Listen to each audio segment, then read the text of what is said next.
Enfin, c'est ce que va nous confirmer Laurent Desbonnets qui nous attend du côté de Berlin pour notre Sans Frontières. Bonjour Laurent. Donc là, on vient de déguster les huîtres au Cap Ferret. Et maintenant, vous allez nous parler de ce fameux gâteau. C'est la star des fêtes en Allemagne.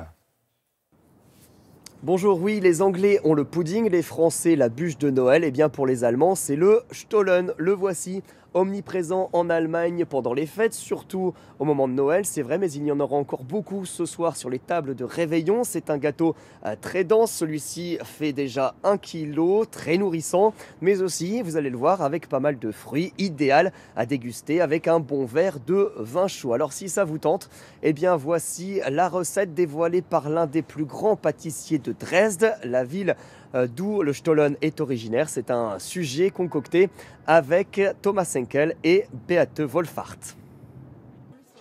C'est le gâteau star sur tous les marchés de Noël, sur toutes les tables allemandes pendant les fêtes. Le Stollen. Originaire d'Allemagne de l'Est, c'est dans cette boulangerie de Dresde qu'on fabrique, dit-on, l'un des meilleurs.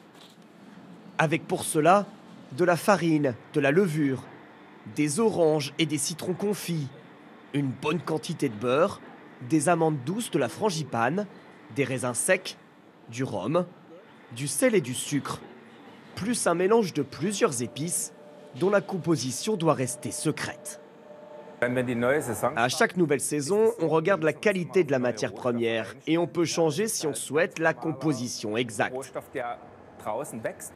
Le tout est mélangé dans ces grands bacs, mais délicatement. Il ne faut surtout pas casser les raisins.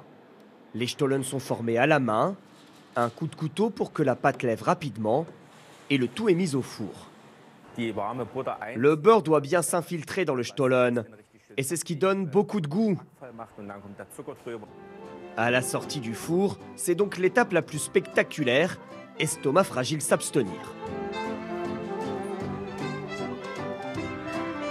Du beurre, du sucre saupoudré très généreusement.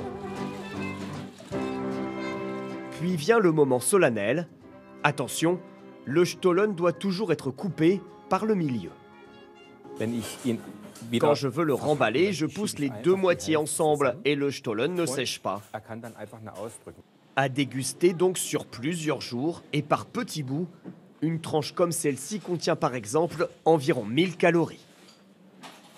C'est pas mal ça, hein, le Stollen, ça tient bien au corps, donc ça a l'air délicieux, hein, Laurent, ça sans problème, mais c'est aussi, je pense, un gros business. Et oui, 4 millions de Stollen sont vendus chaque année, un chiffre d'affaires de 60 millions d'euros. Le Stollen fait travailler chaque hiver plus de 1500 personnes. Mais attention, il y a des règles à respecter. La tradition est protégée depuis 30 ans. Il y a une fédération pour la protection du Stollen de Dresde qui veille à ce que la recette soit respectée. Une recette vieille de plus de 500 ans, que la fabrication ne soit pas industrielle. Alors celui-ci que je vous montre, eh bien, il est tout frais. C'est idéal aussi pour le petit déjeuner. Et si vous voulez, eh ben, je peux vous en garder un petit bout. Eh ben, c'est avec grand plaisir, parce que là, on est déjà bien gâtés là, sur le plateau de Télématin, mais un petit morceau de Stollen, ça ne peut pas faire de mal. Merci Laurent Desbonnets.